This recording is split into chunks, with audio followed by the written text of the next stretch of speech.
Nosotros queremos hoy hablar con ustedes sobre la situación del sistema de salud en Bogotá. Nos parece que es un tema relevante que debe estar en conocimiento de la opinión pública.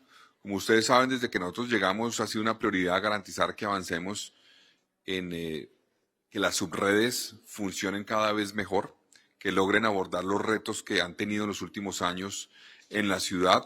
También lograr avanzar, por ejemplo, en lo que tiene que ver con el funcionamiento de Capital Salud. Y el compromiso de la Secretaría ha sido trabajar con los diferentes actores para garantizar que se cumpla ese objetivo. En ese sentido, nosotros presentamos nuestra apuesta de más bienestar en Bogotá, que tiene como un componente fundamental trabajar con todos los actores, con la nación, obviamente, con las subredes, con Capital Salud, con las otras EPS que están en Bogotá. 9 EPS están presentes en Bogotá y garantizar de ese trabajo articulado que surja una mejora notable en la atención en salud. Sin embargo, nos parece importante poner en la agenda un tablero que nos permita hacer seguimiento permanente a la situación del sistema de salud, porque vemos que hay algunos indicadores que preocupan. Vemos un deterioro que debe ser puesto en conocimiento de la opinión pública y que requieren de la articulación de todos para que podamos enfrentar esa problemática. Yo quiero hablar brevemente de una situación que tiene que ver con las subredes y que nos preocupa. Por ejemplo, las subredes en Bogotá, a las subredes le deben en este momento las EPS cerca de 371.000 millones de pesos. Entonces, eso nos preocupa porque eso obviamente afecta a las subredes y queremos trabajar para que eso se resuelva. Buena parte de esas deudas tienen que ver con EPS que están intervenidas por el Gobierno Nacional en este momento. ¿Cuántas EPS de las 9 en Bogotá están intervenidas? 4 están intervenidas. Cerca del 46% de la población afiliada en Bogotá está afiliada a una EPS intervenida. Entonces, eso es un tema que hay que poner sobre la agenda y creemos que tenemos que ponerlo para que el Gobierno Nacional atienda, obviamente, las inquietudes de los territorios y, en este caso, las inquietudes que tenemos en Bogotá. En el caso de Capital Salud, por ejemplo, la ADRES le debe cerca de 67.000 millones de pesos por presupuestos máximos en este momento. Y eso también nos afecta. Una cifra que yo he dialogado con Gerson y que nos preocupa es un indicativo de lo que está pasando en el país y lo que está pasando en Bogotá tiene que ver con las remisiones. El promedio de remisiones de fuera de la ciudad históricamente ha sido entre 5 y 8% de las personas que están hoy atendidas en el sistema de salud de Bogotá. Sin embargo, eso prácticamente se ha duplicado recientemente. Tenemos prácticamente el doble de remisiones. Estamos hablando entre 10 y 15% de quienes están siendo atendidos en el sistema de salud de Bogotá son remitidos de otras regiones del país. Claramente, la situación que está viviendo el sistema de salud en el país y un poco la incertidumbre que genera el proceso de reforma y el proceso de intervención y lo que ha ocurrido que ustedes conocen, lleva a que eventualmente, y percibimos eso, haya decisiones en algunos territorios de cierre de servicios. Y ese cierre de servicios termina trasladando a las ciudades la atención en muchos casos. Y en este caso Bogotá, por tener el sistema de salud más robusto que hay en el país, termina recibiendo. Inclusive, lo hablábamos hace unos días con Gerson, estamos viendo hospitales y clínicas en Bogotá que están viendo remisiones de ciudades que antes no se veían. Remisiones de Medellín, de Cali, de Bucaramanga, lo cual llama la atención, del eje cafetero. Eso no ocurría antes, no era común y está ocurriendo. Es un reflejo de una situación, creemos nosotros, del deterioro del sistema en este momento. Entonces, a la luz de esto, nosotros como distrito estamos trabajando con las subredes, particularmente con las 3 que están bajo la órbita del distrito en este momento. Ustedes saben que la subred Centro Oriente está intervenida y ahí quiero destacar que ha habido un avance importante para que las subredes mejoren la situación financiera y su operación.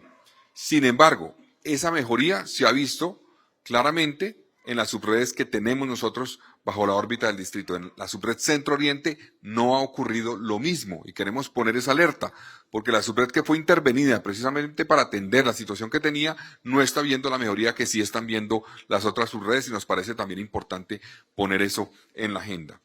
Pero para enfrentar esto, pues nos hemos venido preparando y una preparación obviamente es, ya Gerson explicará un poco los esfuerzos que hemos hecho en ese trabajo conjunto en la apuesta de más bienestar con el sector privado y con otros actores para mejorar la atención, para avanzar en poder controlar la situación de PQRs y de tutelas que han aumentado en el último año, hay que decirlo, han aumentado en Colombia y han aumentado en Bogotá, tal vez en Bogotá menos que en el resto del país, pero han aumentado, que es un reflejo, lo cual es un reflejo de la situación del sistema de salud del país y también lo que termina afectando a Bogotá.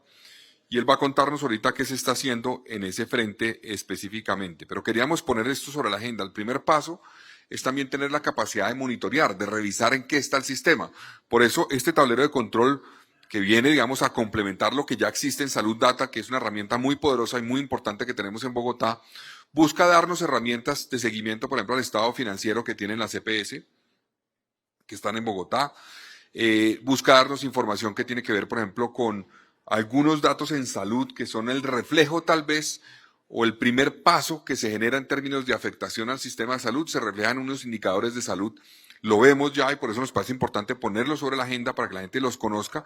Son 14 indicadores que vamos a complementar a raíz de esta decisión de montar este tablero de control que hace parte de Salud Data, que va a permitir que cualquier ciudadano, ustedes los medios de comunicación o cualquier ciudadano puedan revisar permanentemente para saber cómo están evolucionando las PQRs, las tutelas, la situación financiera de las EPS, la situación que tienen las subredes y también los indicadores de salud. Entonces queríamos poner esto sobre la agenda y yo termino con esto antes de que Gerson plantee lo que se está haciendo específicamente y es, nosotros hemos hecho un llamado desde hace mucho tiempo a que se le dé la posibilidad a los entes territoriales, a los gobiernos locales, de tener una voz en la discusión de la reforma a la salud. Esa reforma ya va para tercer debate y sin embargo no nos han convocado. Inclusive, como está proyectado el articulado, plantea unas modificaciones que terminan, en cierta forma, replanteando las responsabilidades a nivel territorial y dejando un poco en el limbo las responsabilidades. Entonces, por eso nos parece importantísimo que el Gobierno Nacional abra la puerta y el Congreso también a que los entes territoriales que tenemos esta responsabilidad fundamental en el manejo del sistema de salud al nivel local, tengamos una voz que sea escuchada frente a lo que hemos enfrentado, lo que estamos enfrentando y lo que puede implicar una reforma según lo que tenga incluido esa reforma para el sistema de salud. Entonces, yo creo que esta oportunidad también es para hacer un llamado a que en esas instancias de diálogo esté la voz de los entes territoriales y nos tengan en cuenta. O de lo contrario, esa reforma puede terminar incluyendo cosas o decidiendo cosas que o puede que no se materialicen o no se puedan realizar porque no incluyó la voz de las autoridades territoriales o pueden eventualmente tener un daño muy complejo en la atención a la población que se ve obviamente beneficiada o se debería ver beneficiada por un buen funcionamiento del sistema de salud. Entonces, el llamado es a la nación a que incluyan la voz de los territorios, a que la tengan en cuenta y al Congreso también, para que en esa última ronda que tendrá en el Senado de la República la reforma, escuchen la voz de los alcaldes de todas las ciudades capitales y en general de los entes territoriales de nuestro país.